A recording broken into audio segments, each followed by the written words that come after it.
আপোনালোকে এই মুহূৰ্তে সংযুক্ত হৈছে টপ নিউজ অসমৰ লগত।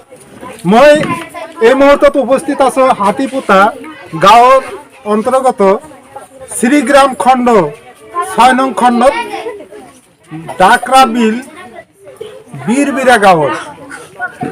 এই গাঁৱত আছো, আচলতে ইয়াত কি ঘটিছে সেইবিলাক আপোনালোকক দেখুৱাই আছো। মাটি প্ৰদান কৰিব লাগিব,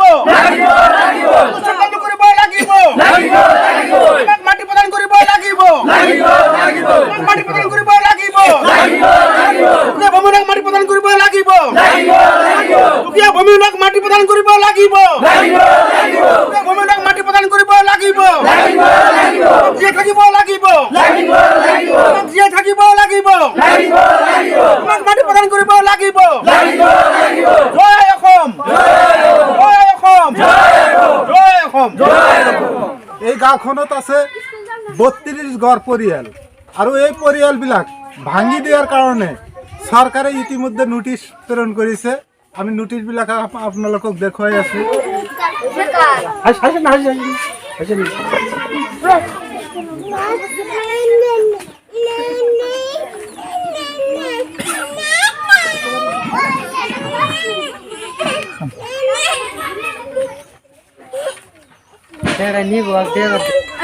মই এজন সাংবাদিক হিচাপে আচলতে মোৰ ইয়াত ক'বলগীয়া একো নাই। যিবিলাক ফৰেষ্ট এৰিয়া আছে, সেই ফৰেষ্ট এৰিয়া যিবিলাক আছে, এই ফৰেষ্ট এৰিয়াবিলাকত যিবিলাক ঘৰ বাৰী আছে এইবিলাক চৰকাৰে ভাঙি দি আছে। ইয়াতে মোৰ ক'বলগীয়া একো নাই। কিন্তু এই মানুহবিলাক আচলতে চৰকাৰী যিটো ভূমি, সেই ভূমিৰ পৰা যিটো চৰকাৰী ফৰেষ্ট এৰিয়াৰ পৰা বাহিৰতে এই গাঁওখন আছে। এই গাঁওখনত এখন অংগনবাদী কেন্দ্ৰ আছে, তাৰ লগতে এখন স্কুলো আছে, চৰকাৰী স্কুল। তাৰপিছত আমি দেখুৱাই আছো এই গাঁওখনত যিটো বিদ্যুতৰ ব্যৱস্থা আছে। প্ৰায় ৪০ বছৰ ধৰি এই মানুহবিলাক ইয়াতে বসবাস কৰি আছে। তথাপি চৰকাৰী এইসকল মানুহক মানে ঘৰ বাৰী ভাঙি দিয়াৰ কাৰণে নোটিছ প্ৰেৰণ কৰিছে। এই গাঁওখনত দেখা গৈ আছে ২০১৬ চনলৈকে এই গাঁওখনৰ যিবিলাক মাটি আছে চৰকাৰীভাৱে এই মাটিবিলাকৰ যিটো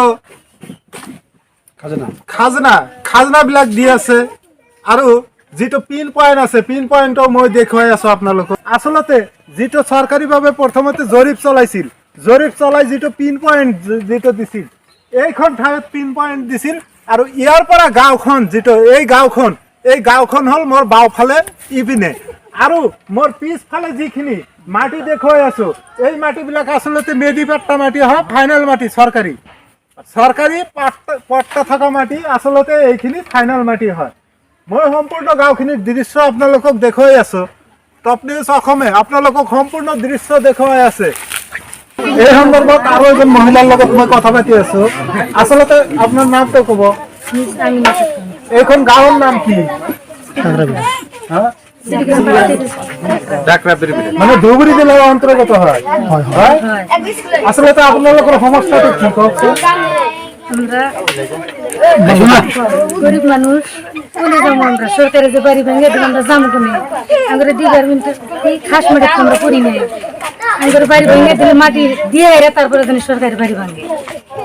আমাদের জায়গা ব্যবস্থা না করা কিন্তু জানি সরকারি বাড়ি ভাঙে না। অনুরোধ সরকারের ওচৰত আপুনি এইটো অনুৰোধ কৰিছে যে যাতে পুনৰ সংস্থাপন দি পেলাই তাৰপিছত ভাঙি দিয়ে, যদি চৰকাৰে ভাঙে, হয়নে নাই? এই সন্দৰ্ভত আৰু কেইজনমানৰ লগত মই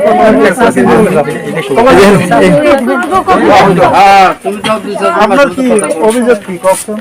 অভিযোগ মানে আমাৰ গাঁৱত কয় যে এইটো খাস মাটি, আমি তো খাস মাটি দেখা নাই। আবন্টন বিলা মাটি হয়ে আছে, কিন্তু আমার নোটিশ দিয়ে আসছে সরকারের পৰা। কিন্তু সরকারে যদি আমার ব্যবস্থা লয় তেনেহলে আমি আর পরে গুছি যাম, না হলে না যাম। আর কি আমার এইটাই করেছে। আপোনালোকে কি আপনার দাবি কি?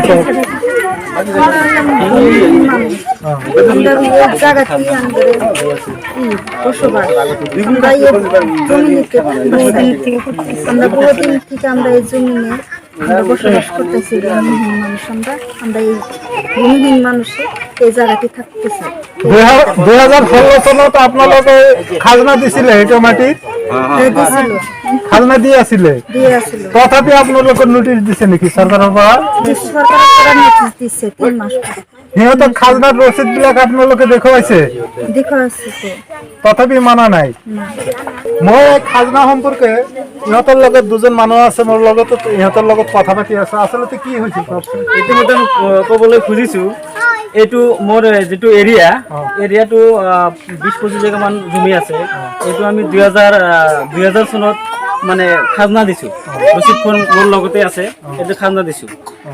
তো গতিকে এতিয়াতো আমাৰ নোটিছ দিছে, নোটিছ দিয়াৰ পিছত এক সপ্তাহমান টাইম দিছে যে ঘৰ বাৰ ভাঙিব লাগে। তো চৰকাৰক মই অনুৰোধ জনাইছোঁ যে এইটো আমাৰ ইতিমধ্যে পিনটো বিলৰ কাষত গাড়ীছে, পিনটো আগত আছিল। তো এইটো মোৰ মাপজৰি কৰিব লাগে, এইটো আমৰা পিনৰ বাহিৰত আছোঁ। তো এতিয়া পিনটো মোৰ বিলৰ কাষত গাড়ীছে। চৰকাৰে এইটো অনুৰোধ জনোৱা হ'ল মাটিখন মাপজৰি কৰিব লাগে। মই এই সন্দৰ্ভত ধুবুৰী জিলাৰ কৃষক মুক্তিৰ সম্পাদক নাজিমুল হকৰ লগত মই আছোঁ। আচলতে ঘটনাৰ এই সন্দৰ্ভত আপুনি কি ক'ব? আচলতে অতি দুখজনক কথা। শ্ৰীগ্ৰাম 6ষ্ঠ খণ্ড গাঁও এইখন হয়, আৰু এই গাঁৱৰ ৰাইজে বেদখলী খাজনা তেওঁলোকে দিছে, ৰিভিনিউ মাটি তেওঁলোকে খাজনা দিছে। গতিকে খাজনা দিয়া সত্ত্বেও আৰু এইবিলাক মানে ভূমিহীন, কিছুমান মানুহৰ ভূমিহীন থকা চাৰ্টিফিকেট আছে। এইসকল মানুহ ফৰেষ্ট লেণ্ডত নাই, ফৰেষ্ট লেণ্ডৰ বাহিৰত আছে। আৰু তাৰ প্ৰমাণ হিচাপে মই এইখিনি আপোনাক ক'ব পাৰোঁ যে তেওঁলোকে খাজনা দিয়া ৰচিদ আমাৰ হাতত আছে। গতিকে ই অন্যায় আৰু অৰাজকতা, আৰু এই মানুহবিলাক ভূমিহীন। ভাৰতীয় নাগৰিকক, দেশৰ নাগৰিকক, ভূমিহীন নাগৰিকক মাটিৰ অধিকাৰ দিব লাগিব। আমি অসমৰ মুখ্যমন্ত্ৰী গৰাকীলৈ মোৰ বিনম্ৰ নিবেদন যে এইসকল দুখীয়া, এইসকল ভূমিহীন মানুহক মাটি প্ৰদান কৰিব লাগিব। মাটি নিদিয়াকৈ এই মানুহবিলাকক ইয়াৰ উচ্ছেদ কৰিব নোৱাৰিব। আমি কৃষক সম্পদ সংগ্ৰহ সমিতিৰ পৰা ফালৰ পৰা দাবী জনাইছোঁ যে এই দুখীয়া ভূমিহীন মানুহবিলাক তেওঁলোকৰ মৌলিক অধিকাৰ আছে, তেওঁলোকৰ মৌলিক অধিকাৰ যে এজন প্ৰকৃত নাগৰিকে মাটিৰ অধিকাৰ সংবিধানে দিয়া অধিকাৰ। গতিকে মাটিৰ অধিকাৰ দিব লাগিব।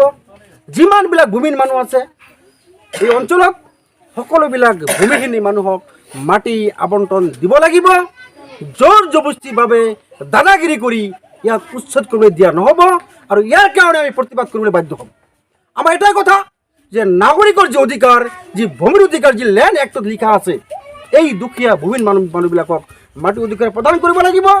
অন্যথাই আমি ইয়াৰ বিৰুদ্ধে মাটি অধিকাৰ পাবৰ কাৰণে, ভূমিৰ অধিকাৰ পাবৰ কাৰণে আমি ৰাইজক লগত লৈ আমি গণতান্ত্ৰিকভাৱে আমি আন্দোলনৰ কাৰ্যসূচী ল'বলৈ বাধ্য থাকিম। আমি অসমৰ মুখ্যমন্ত্ৰী মহোদয়ক কৈছোঁ যে আপুনি বিভিন্ন সময়ত কৈছে যে চাৰ্চ আপুনি জৰুৰী পাব লাগে, আমি ৱেলকাম জনাইছোঁ। কিন্তু এইসকল ভূমিহীন আপোনালোকে দেখিছে, এইসকল মানুহৰ মুখৰ পিনে চালে, চকুৰ পিনে চালে আপুনি দেখিব তেওঁলোকৰ চকুলো বৈ আছে। গতিকে দুখীয়া মানুহবিলাকক ইয়াত জাতিৰ কথা নাই, ভূমিহীন। গতিকে আমি অসমৰ মুখ্যমন্ত্ৰী মহোদয়ক আৰু ৰিভিনিউ মিনিষ্টাৰক অনুৰোধ জনাইছোঁ যে আপোনালোকে যুগ ধৰি 40-50 বছৰ ধৰি বসবাস কৰি হোৱা চাপৰ ৰাজহ চক্ৰৰ অন্তৰ্গত এই গাঁওসমূহত অতি শীঘ্ৰে মাটি আবণ্টন দিব লাগিব। ভূমিহীন মানুহবিলাকক মাটি আবণ্টন দিব লাগিব। আৰু এইটো আমাৰ দাবী, আৰু আমাৰ দাবীটো হৈছে ন্যায্য দাবী। আৰু এই দাবী